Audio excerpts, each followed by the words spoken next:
Muy Rogelio buenas Hernández, tardes. buenas tardes. Déjame decir, como siempre lo hacemos, que no somos hermanos carnales, que no el Hernández López que compartimos, pues lo compartimos como casi medio México que tiene o el Hernández o el López o los dos apellidos juntos, aunque sí tenemos una larga amistad que no es necesario señalar de una manera sino simplemente puntualizar el hecho de que llevamos décadas de amistad y de mucho respeto el que yo tengo a tu trabajo, Rogelio Hernández López, un periodista con larga experiencia, con 40 años de experiencia, que ha pasado como reportero de asuntos políticos y asuntos especiales por redacciones de los principales periódicos de México y que ha dedicado buena parte de su vida a impulsar la organización y la defensa de los periodistas. Pero Rogelio, ¿qué relajo andas generando con eso de que quién es periodista y quién es no?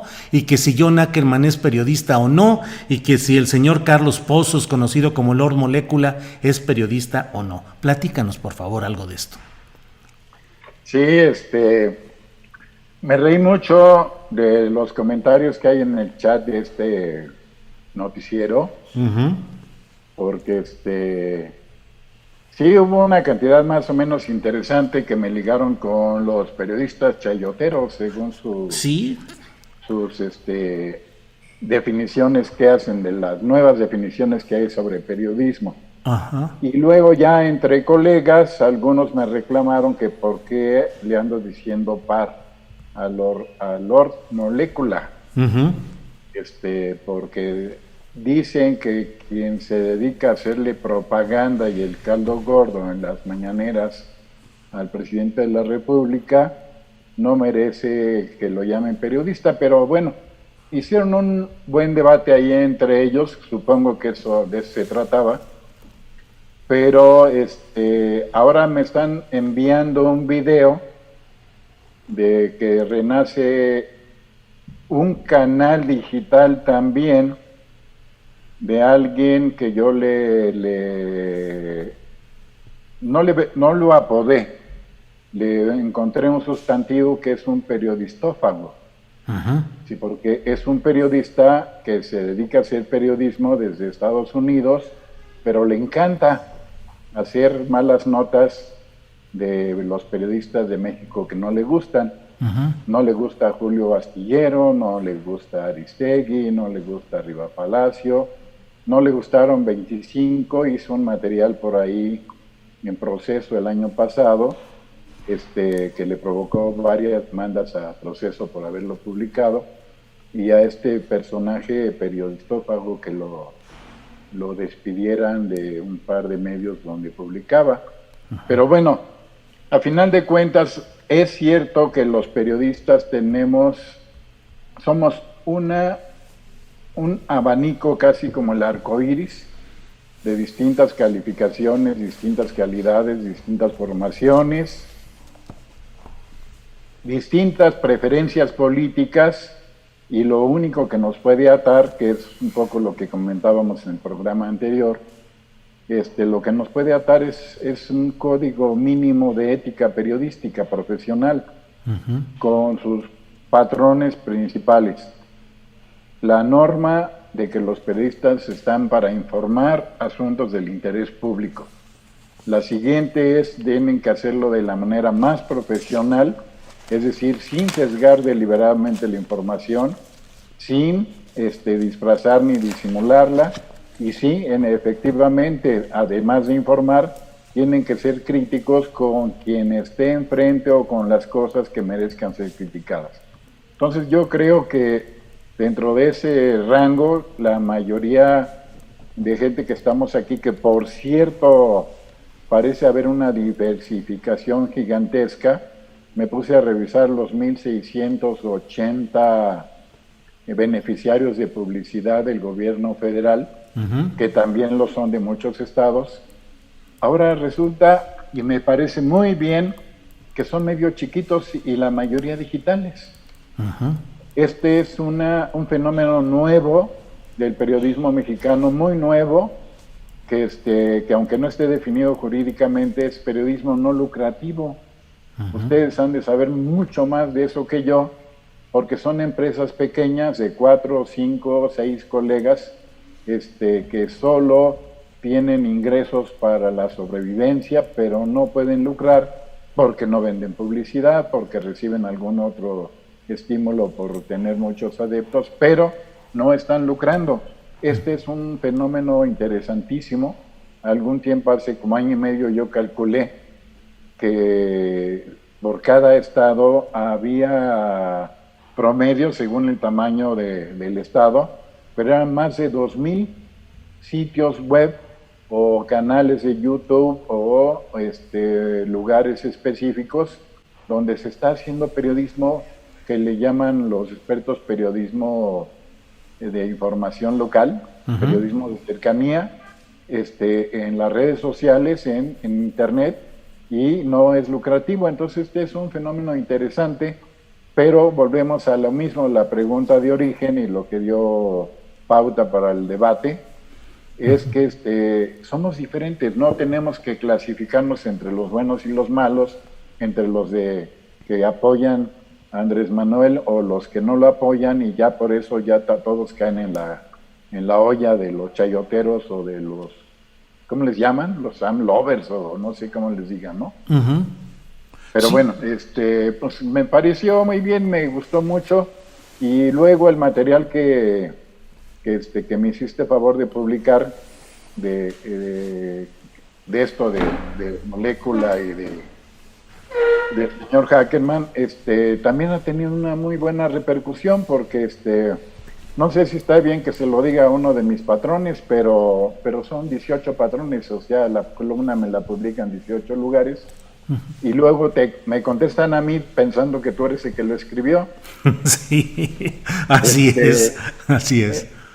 Pero muy bien, creo que algo así como 3,000 respuestas o vistas en Julio Astillero son bastante buenas, porque yo entiendo que la mayoría son de colegas o de gente que está cercana al periodismo, ¿no? Yo creo que este debate va a seguir, sobre todo ahora que el presidente le pidió a los que están cobrando chayo que repartan, es decir, que le donen a la presidencia de la República para programas sociales, ¿no? ¿Verdad? Los que cobran 1,000,000, pues que donen la mitad, los que cobran 100,000 pesos que den la mitad, y los que cobran 5,000 pues que den la mitad para obras sociales, ya que están cobrando por pegar, le dice el presidente, ¿no? Eso está divertido. Lo cual generó respuestas muy airadas, una de ellas del conductor de programas de radio actualmente en Radio Fórmula, José Cárdenas, que hizo un video al final termina hasta ladrando en son de broma, pero pues con señalamientos, con respuestas muy duras. En general hay una reacción muy fuerte de los afectados por este proceso de cancelación de convenios de publicidad a empresas de periodistas o directamente a periodistas. ¿Es lo que va sucediendo, Rogelio? Sí, ha sido bastante rudo, porque el periodismo mexicano es muy mexicano, porque hasta 2018 calculábamos que solo de recursos públicos, todas las televisoras, todas las estaciones de radio, todos los impresos, que son más de 3,000, porque hay muchas revistas semanal, mensual, hebdomadaria, de una sola hoja, etcétera, etcétera. Si todos esos cobraban algo así como 25,000 millones de pesos al año. Y una mayoría muy grande, no diría yo que absoluta, pero una mayoría muy grande vivía de eso, del recurso público. Y eso es el modelo que se está terminando. Ese sí es un problema. Y yo no sé si el móvil de los que critican a presidencia sea como antes se decían sobre todo los jefes de policía: no dejen de darle dinero a los de la fuente ni de darles publicidad a sus medios, porque si no la ciudad se va a poner todavía más violenta según los medios, ¿no? Que reportaban más lo que sí realmente ocurría, pero no era necesariamente que la realidad hubiera cambiado. Lo que cambió fue la realidad que presentaban los medios. Creo que sí, ese modelo por lo menos está disminuyendo drásticamente porque el gobierno federal, el último año de Peña Nieto, erogó alrededor de 10,000 millones de pesos. Uh-huh. Le habían autorizado 4,000 y pico, lo duplicó y luego las cuentas finales fueron cercanas a los 10,000 millones de pesos. Uh-huh. Solo en 2018.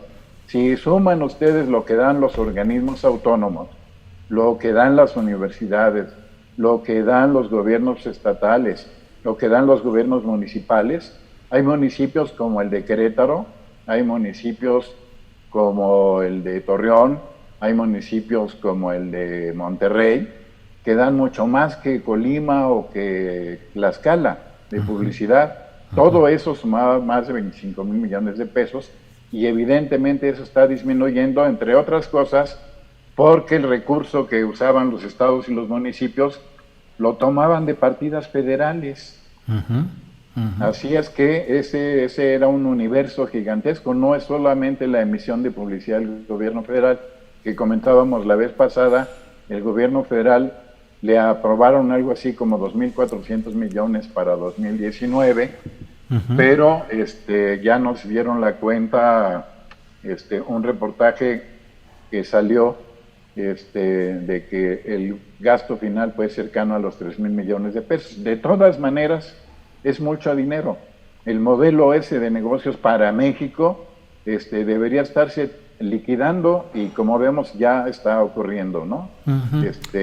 Tenemos más de 4,000 despedidos, tenemos gente a medio salario, tenemos gente que lo pasaron de empleado a freelance. Debe ser enorme la cantidad de colegas que no tienen un empleo fijo y que están buscando maneras de tener ingresos. Rogelio, a reserva de que volvamos a platicar con más detalle de todo este universo del periodismo mexicano que es muy interesante, no te puedo dejar ir sin que nos digas, aunque sea de manera sucinta, quién es periodista y quién no, qué es lo que lo determina, el dedicarse sustancial y profesionalmente al periodismo o alguien que publica un artículo de opinión semanalmente, por ejemplo, puede ser considerado periodista. Mira, voy a reiterar lo que comentaba la vez pasada y que asenté más o menos puntual en la columna. Por mucho tiempo entre reporteros no teníamos problema porque sabíamos perfectamente bien que quien andaba en la calle buscando información, encontrando a las fuentes, verificando, confirmando lo que iba a decir o a publicar, ese era periodista, no teníamos problema. Cuando vinieron las resoluciones y los convenios internacionales, en la UNESCO, en el área de derechos humanos también de Naciones Unidas y de los relatores de libertad de expresión, tanto de la OEA como de la ONU, hicieron definiciones de periodismo que son muy generales, muy ambiguas y que engloban a todos los usuarios de libertad de expresión. Estos usuarios de libertad de expresión deben tener el derecho a ser protegidos, deben mantener su derecho a expresarse cuando se les pegue la gana, pero no es comparado estos derechos con las obligaciones que tenemos los periodistas. Los periodistas tenemos obligaciones muy específicas, esta de buscar información de primera mano, de buscar información documental cuando lo vamos a usar, que hay que verificarla, de tener suficientes habilidades para poder redactar, analizar la información, ubicarla en su contexto y suficientes habilidades para redactar como nos debe entender la mayoría de la gente. Hay periodismo especializado, pero para lo general yo lo que creo es que sí hubo avances, tanto en la definición que los periodistas españoles lograron en la Real Academia de la Lengua, que solo incorporaron aquellas personas físicas que son profesionales, que se dedican profesionalmente al periodismo, y el avance que se tuvo en esta ley de junio de 2020 en la Ciudad de México, la ley del secreto profesional y la cláusula de conciencia, donde ellos también quitan, no son periodistas los medios son empresas, no son periodistas los colaboradores periodísticos, de estos que abundan muchos más, de los que que los reporteros y reporteras. Ujú. Ellos son colaboradores periodísticos, es decir, hacen aportaciones al periodismo, porque el periodismo es la información que circula libremente, ya sea analizada o ya sea en bruto. Y este avance insiste también en que quien se dedica de tiempo completo o permanentemente a esta actividad profesional y que lo puede comprobar con experiencia, como es tu caso, como es el mío, como son casi todos los de nuestra generación. Recordarás que cuando nosotros empezamos a reportear, no había escuelas de periodismo más que la Septién García y una carrera que había en la Universidad Femenina de México y una medio carrera que había en la Universidad de Veracruz. Estoy hablando de los 80s del siglo pasado, pero entonces es quien tenga experiencia y lo pueda comprobar o que tenga título profesional de periodista. Son las dos condiciones básicas, pero ahí en lo de la profesionalidad es lo que tendríamos que discutir para una eventual discusión que tengamos con la Secretaría de Educación Pública cuando ponga en la ley de profesiones la carrera o la profesión de periodista. Debe poner características de habilidades, de conocimientos y de posibilidades de desarrollo que puedan tener esta como profesión. Mientras tanto, seguiremos teniendo decenas, cientos, miles de gente improvisada que cree que publicar algo, decir algo, ya lo hace periodista. Bueno, pues Rogelio, ojalá y esta sea la primera de una serie de oportunidades que nos des de poder analizar este mundo del periodismo y de todo lo relacionado con este fascinante oficio o profesión. Y bueno, por esta ocasión, Rogelio, darte las gracias y pues seguiremos echándole teclazos y reporteando, que es lo que sabemos hacer. Y discutiendo con los colegas ya de veras y con los colegas que vienen. Bueno, Rogelio, muchas gracias. Buenas tardes. Estén muy bien. Gracias.